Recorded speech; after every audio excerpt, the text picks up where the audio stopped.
day, everyone. I'm Kim. This is May. Hello, everyone. This is May. Today, we are very happy to introduce our smaller size of the bed for kids.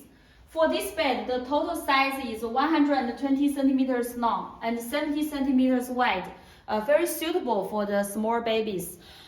For this bed, the headboard and the footboard, we have very colorful design. It's suitable for the pediatric departments. And for this bed, we also provide one mattress. And for the bedboard, it is made by cold rolled steel. It's very strong and durable. The loading capacity of this bed can reach 200 kilograms. And for the guardrails, it is also made by steel with rust resistant coating treatment. And the design is with very narrow corner, can guarantee the safety of kids.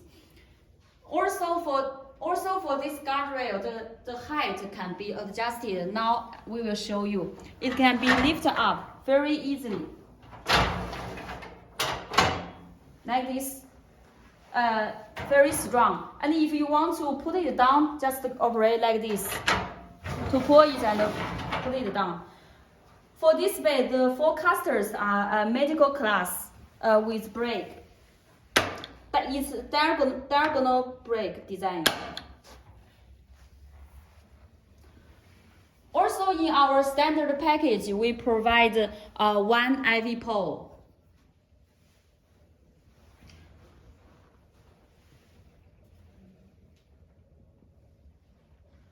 In our full range, we also have other sizes and colors of children's bed for optional. If you are interested, just contact us.